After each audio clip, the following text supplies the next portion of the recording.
Good afternoon. I'm going to be speaking today on the state of America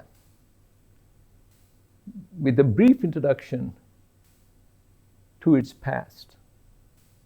They say the past is a prologue, and also the rise of Trump, and why, in my view, it happened. America, in a classic sense, is not a country. It is an empire. This empire is a settler colony. People from Europe went to America and settled there. When it's a settler colony, usually it ends up in slaughter of the native people. There was a genocide of the Red Indians in America. Multiple times this happened. Africans from Africa were brought in chains, in ships, packed like sardines to American shores, and made to work, exploited totally. And the slavery in America, slavery was in many parts of the world, but this slavery was unusually cruel. Most of them lived for only 10 and 11 years on cotton and rice and tobacco. They worked from dawn to dusk. People were sold on the squares. They would point their teeth and say, "Look how good this slave is." The slave could be killed. Slave was a property. Many of the women had children from their masters. The children were sold separately from the slaves from whom they had children. In Roman times, when a woman had children from the master, both the slave and the child would go free, not in US. US was one of the most cruel slave that we have seen. America stands on two stories. One is freedom, and the other is slavery. When I first went to America in 1973, 51 years ago, next day I was in the hospital, Cook County Hospital, which is one of the biggest hospitals. And the nurse tells me, "There's a GSW." I was trained in Victoria Hospital. I did not know what GSW was. It was gunshot wound. We saw huge number of gunshot wounds in surgery. In America, we have more guns than people. Many of us have read that Christopher Columbus discovered America. How can anybody discover the country when people were already there? They were Red Indians. The reason I say America is an empire is because they have nearly 750 bases around the world in 80 countries. It is an empire in denial. They will not accept they are an empire. Many myths are created in America. Stories are created about America. Manufactured consents are done. There are some features that I have respected. One is freedom of speech, which is very important in America. You are free to speak your mind. And that is the basis of American democracy.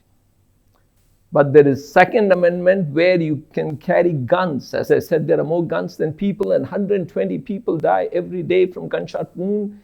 Every year, more than 45,000 people die from gunshot wounds. It is also framed as freedom.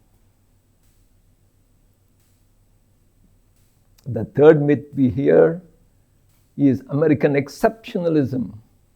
No other country is so exceptional like America. Every country is exceptional in its own way. Because this is how different countries tell stories about themselves. Even before the end of the last century, it was called American Century.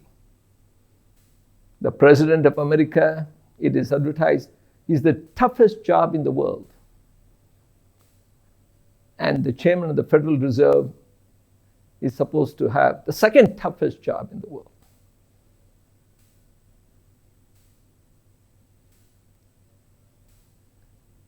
Stories, America is considered the beacon for the world.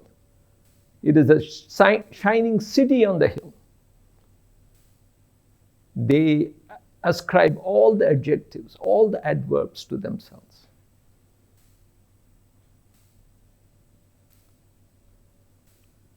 Many of us have gone to US and we have benefited. The people are remarkably honest, innocent, naive, and ignorant, by and large. We have tremendous scholars in some of the greatest universities in the world. But the common people are a different matter. They believed for a long time that the US government was there to benefit them. There was trust when I went there in '73. Gradually, the trust has been eroded. The government has betrayed the people. When they betrayed, the Red Indians broke all the treaties, more than 300 treaties that they had made. People accepted it. When the blacks were enslaved cruelly and sold, and flogged and killed, people accepted it. Then, since the 1980s, when I went there, there was a huge middle class. Nearly 50% of the people were middle class. In 1980, when Reagan comes to power, the neoliberal policies were introduced, where the rich became very rich. Neoliberal policies are capitalism on steroids. In a capitalist society, those who have capital benefit. I remember once when I had first gone, there was a group of rich white doctors. They were discussing, we are the best country in the world. Let us ask Dr. Kumar, because I was an intern, I had just gone there. I said, I don't know which country is the best because I haven't lived in every country. I always hear rich white doctors saying, this is the best country. I have never heard a black person say this is the best country. Just like in India, you don't hear a Dalit or Adivasi saying India is a great country. Those who benefit, for them, of course, it is the best. Since Reagan came to power in 1980s, and the neoliberal policies where individual is celebrated, greed is celebrated, selfishness is celebrated, the rich became extremely rich. In America, we have only two-party system. That is the limitation of democracy in America. American democracy has a lot of limitations. People like to think it is the oldest democracy. Actually, it became a democracy only in 1965. Let us remember, India, since the first election in 1952, everybody, Hindu, Muslim, upper caste, lower caste, men, women, everybody had a right to vote. In America, initially, when we had the elections in 1789, only propertied white men could vote. Then, after the Civil War in 1861 to 1865, black men got the right to vote. It was much later, 1899, that the women got the right to vote. Many black people, the rights were taken away, especially in the South.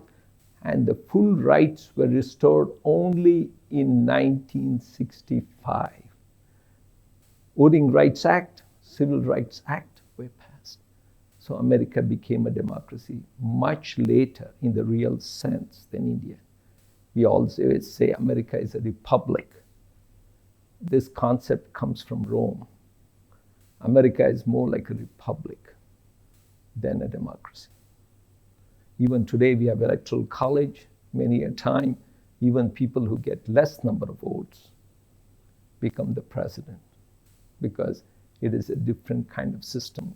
We have a presidential system of election, not a parliamentary system we have here. This system, it is archaic and fossilized. As I said, there are only two parties. One of the strengths of India is we have many, many parties, many, many regional parties, many, many ways of looking at it. And the very fact we have multiple languages, we have 22 scheduled languages instead of one language, gives us additional strength. In America, the Supreme Court, the Congress, and the presidency are three co-equal branches of government. The Supreme Court appointments are lifetime. That is one of the limitations of the government in US.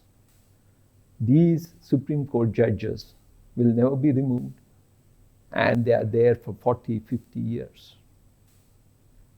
And many of the views, recently they passed a law saying it was the law of the land, Roe v. Wade, where a woman had a right to choose if she wanted to have an abortion. And that has been struck down. In many ways, America is culturally going back. After Reagan comes to power, neoliberal policies are enacted. The deindustrialization of America begins. Corporate America has tremendous strength. The strength in America lies in the corporate world and the lobbies.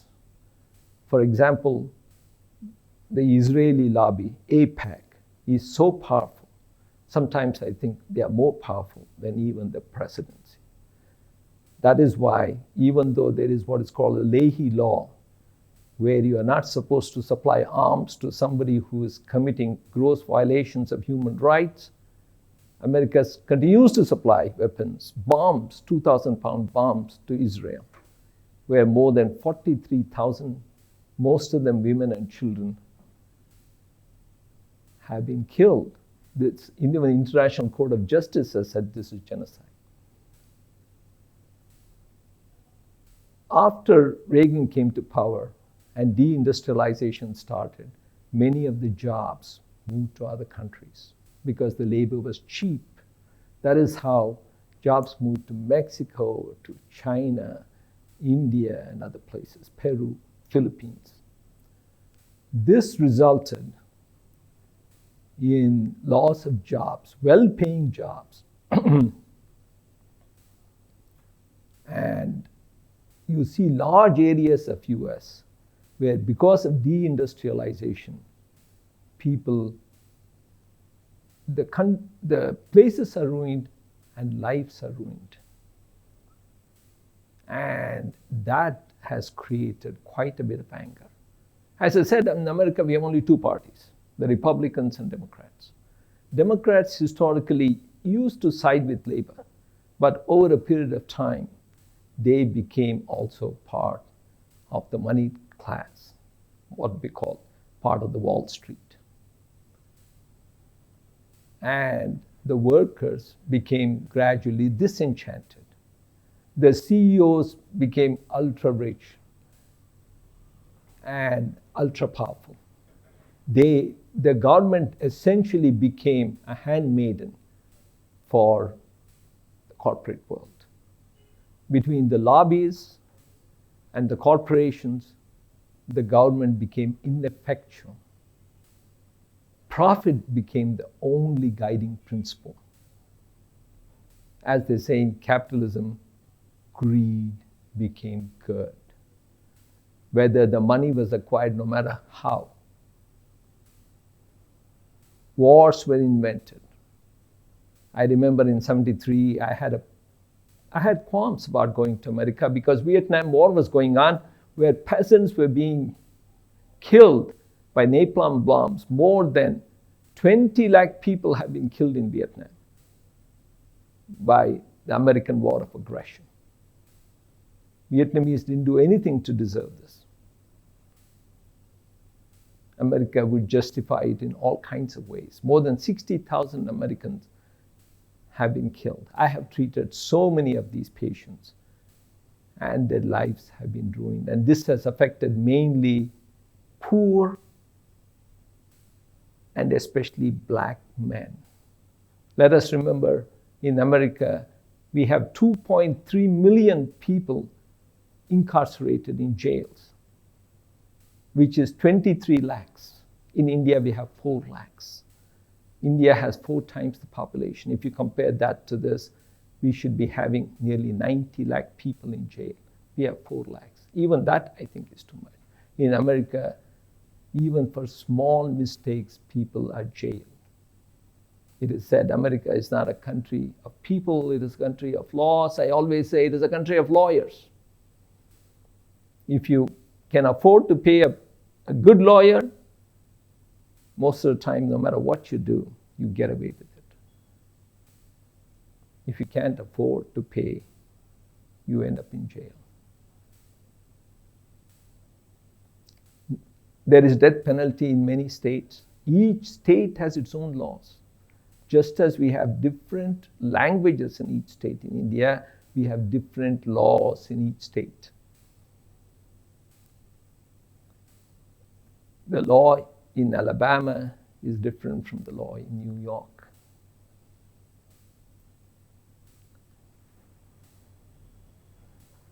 It's so important that we be aware of the laws in the US because the punishment can be very harsh.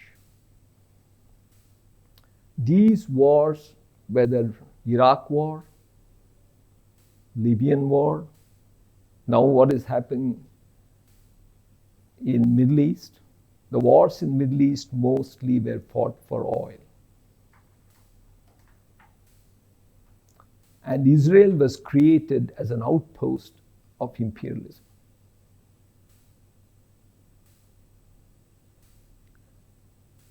This has happened for more than 40 years, since 1980. And gradually, more and more people became drug addicts. Hopelessness set in.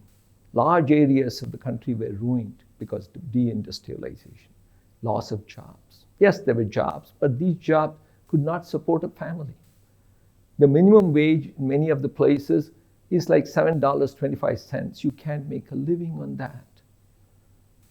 The salaries of the CEOs skyrocketed, whereas the workers suffered, and jobs were outsourced. America, among the industrial countries, has the highest childhood poverty in the world. It is the richest country in the history of the world, and it has so many people who are homeless. They have money to wage wars, but no money to help the common people. In a capitalist system, money goes to money. But in Western Europe and other places, there is safety net. Common people have somewhere to turn to for food, for shelter. Homelessness in America has exploded. When I first went to America in 73, Bangalore had a lot of beggars. I hardly saw too many beggars in Chicago. Now, I don't see beggars in Bangalore. Chicago is full of beggars. If you go to Los Angeles or San Francisco, you will see hordes of homeless people. Homelessness has become a real issue and a problem. Making a living has become a problem. Obesity has become a problem. Health care, as a doctor, I know patients who come to me, they worry about how they're going to pay for it. US healthcare is privatized. So if you must have insurance. Otherwise, it is exorbitant. You are paying for something like a Rolls Royce, and you are not even getting a Maruti. I have worked in Canada as a doctor also. Canada has a decent healthcare system. In England, even if you're an immigrant, even if you're a visitor, your health is free. In America, health care, which is really a disease care, is a privilege. Public education, of course, across the country is free, but it depends where you are. If you are in bad neighborhoods, poor neighborhoods, where there's no tax base, schools are run down. And as I said, crime is rampant. In Chicago, I saw neighborhoods, you can go a few blocks away and guns are plenty. Violence is rampant because carrying a gun comes under Second Amendment. It is very difficult. In India, for example, we have had independence for about 76 years, 77 years. We have had more than 100 amendments to the Constitution. In US, nearly 250 years, there has not been more than 26, 27 amendments to the Constitution because it is a very rigid system. It's a fossilized system. And it doesn't change that easily. Even the two-party system, you cannot introduce other parties. Yes, there are other parties like Libertarian Party, Green Party, but these do not have teeth because the duopoly is so powerful, they'll make sure nobody else comes up. These two have total monopoly on what happens in the country, just as the ultra-rich have total monopoly on the system. 3 people in America have more wealth. Just 3 people, not even 3 families, have more wealth than the bottom half, 16 crore people. The rise of Trump is an interesting phenomenon. Trump, in many ways, is the most consequential president since Franklin Delano Roosevelt, who came to power in 1933, and he was there till 1945. Why is that? Because Trump has revolted against the system. He was able to demolish the Republican Party, and now he won big time against the Democratic Party. Not only he won in a landslide in every electoral battleground state, he also obtained more ballots than his opponent, Kamala Harris, which has not happened in 20 years for the Republican Party. He also has captured Senate, and there is a possibility he may capture the House. See, these 3 branches, the presidency, the Congress, which includes Senate and the House, and the Supreme Court, are the 3 co-equal branches of the government, and he has captured pretty much all 3. How was he able to do that? One is economic factors. Yes, there is inflation, prices of goods, food, housing have gone up. What else? There is cultural things. A lot of people in the rural areas don't like the fact that things like LGBTQ, homosexuality, transgender things are given importance, and also identity politics. And people in the rural areas are religious, not so much in the cities. Trump's strength comes from rural areas and also non-college educated white men. Historically, before Reagan, you could get a high school diploma, walk into a General Motors or General Electric, if you're a white man, and get a job, have a house, have a car, and your children would do well, you are secure. That is no more true. In America, what happened is the American dream. This applied only to white people. American dream was each generation will do better than the previous generation economically. And that was the promise of the American government. Don't ask what we do around the world. Don't ask what we commit. America overthrew so many governments around the world, murdered so many leaders like Lumumba. They tried to kill Castro so many times, overthrew the government, Dr. Mossadegh in Iran. Latin America, there is not a single country they have not interfered with. We are fortunate, we had great leaders in India, and they could not interfere. Middle East, they used Saddam Hussein to start a war against Iran. After that, they invented a lie called WMD, weapons of mass destruction, and destroyed Iraq totally. Where more than, by some estimates, nearly 200 to 300,000 people, mostly women and children, were killed. So Libya, they pretended it was humanitarian aid, but they removed Gaddafi. Why is it today that even though such genocide is done in Middle East, all these Arab leaders, other than Iran, which is not Arab actually, and Yemen, are silent? They are afraid for their jobs. They are afraid US may overthrow them. They are insecure. They are literally Saudi Arabia, Egypt, these countries are client states. America doesn't. People like to think, oh, Modi and Trump are buddies. There is no buddy-buddy in American system. It is transactional. It is mercantile. It is business. With the rise of Trump, we will see certain changes. The third thing that happened is tremendous number of immigrants who are brown came to America from South America, from all over the world.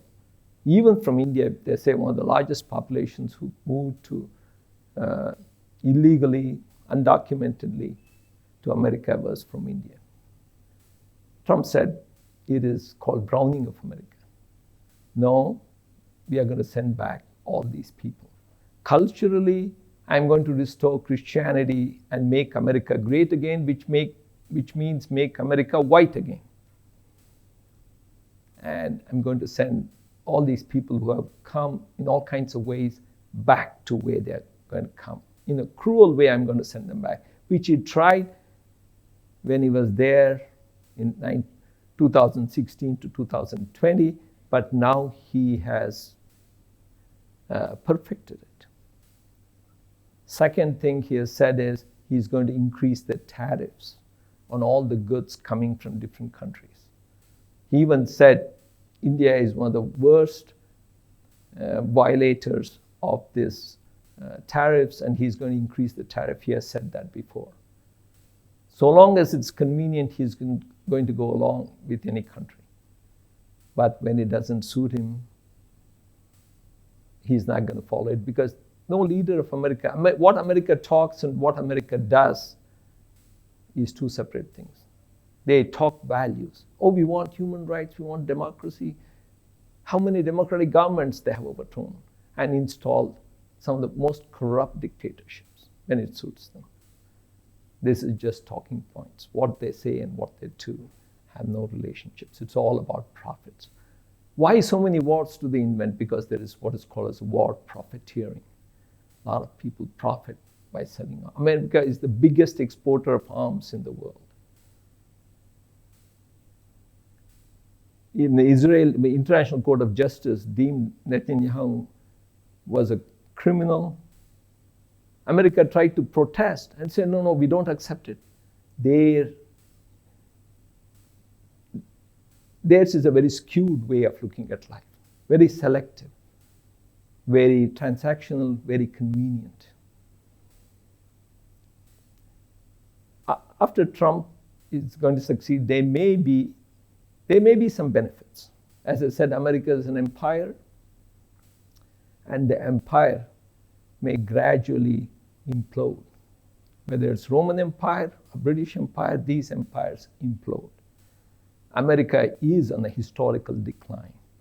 Recently, there was a BRICS meeting in Russia, and more than 36 countries participated. America tried to isolate them. America has the dollar, and that is the world currency, and that is how they control. It is by military strength and the dollar and a huge economy. But that economy does not benefit the common people, and this is a revolt, rise of Trump against the elite of America.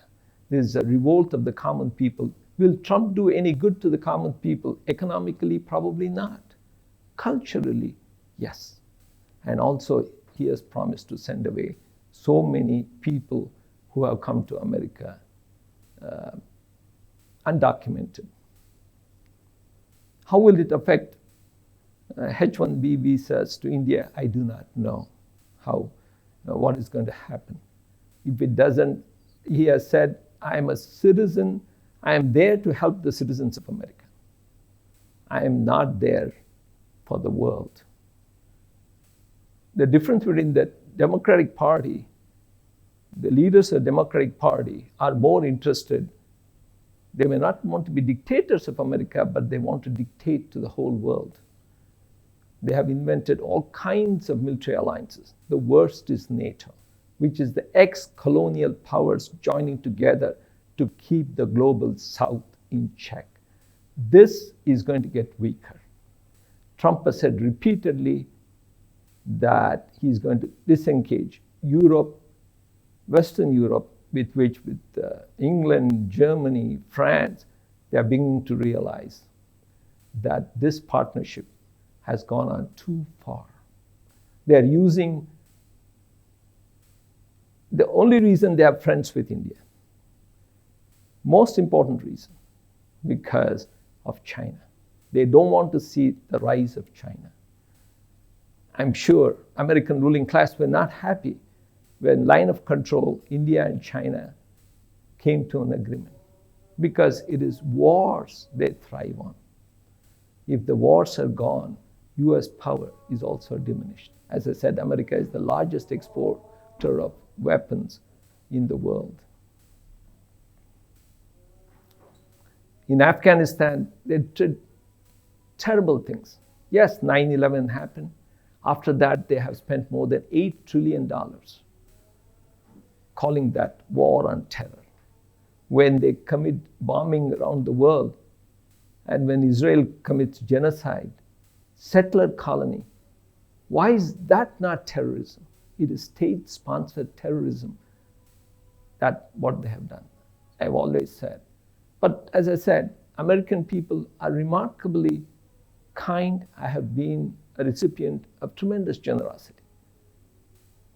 And I have never believed the government is the country.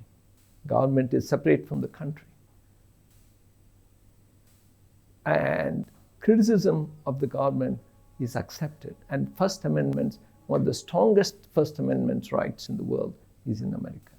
Trump will upend a lot of changes, and this empire may take a retreat because of Trump.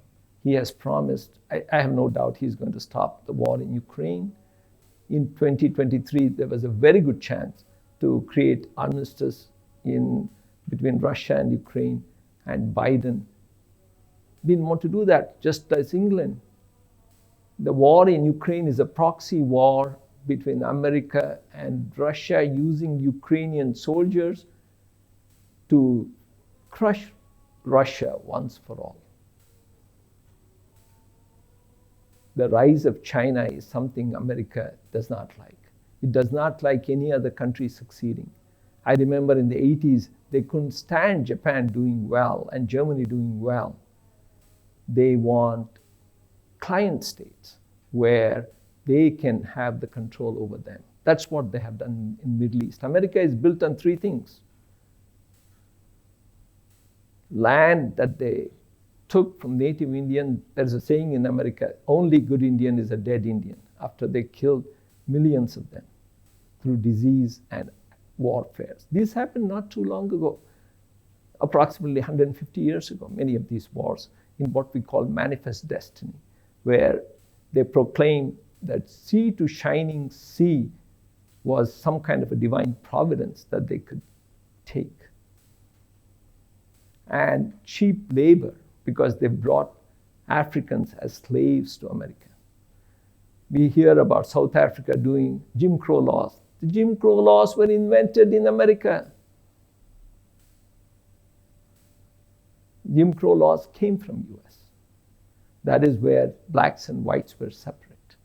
In 1857, there was a law which said black person, famous Dred Scott ruling from Supreme Court, where they said black person is not a human being, so you can do whatever you want with them. When they had children from slaves, they sold their mothers and the child separately, their own children, when it profited them. In America, there is what is called savage capitalism. Today, those with education, college education, do well. Those who do not have college education, that is called digital divide. They do terrible. Their life is a struggle. Now, more than 60% of the people in America live paycheck to paycheck. They are worried how they are going to make their living. The average lifespan in America is dropping. In the last 10 years, more than 500,000 people died of drug overuse. Nearly 70 to 80% of the drug use of the world happens in US. In US, if you do well, you'll do extremely well. If you do bad, you'll do extremely bad. For the richest country in the world to neglect so many people is a tragedy. And the rise of Trump, you will see a different phenomenon. I don't think economically they're going to do well, the common people, but Trump has promised retribution, revenge on those who have betrayed the common people. And when you hurt a black man, really, does it matter? But when you hurt a white male in a generation when their dream has turned into a nightmare, there is a terrible price. He won all aspects, the Senate, the House, and majority of the votes and all the electoral college. So his is a sweeping victory. And this is the most profound change since FDR, Franklin Delano Roosevelt. And I think he'll deport a lot of people. He will stop some of the wars he has promised, especially in Ukraine. Middle East, I don't know. I hope he does. And he's not a warrior as such. He's more a businessman. He may not cut the federal budget for defense so much. I doubt he's going to help the poor economically that much. But he's going to help them culturally and try to make America more white and more Christian-y. And also, we will see there will be chaos, there will be vengeance. He's going to go against people who he feels have hurt him. And some of those people will pay a big price. And this will affect both Democrats and Republicans, what we call the elite, the ruling class in America. Thank you, Vartabharati, for giving me a chance to, in brief, to discuss what is going on in the US.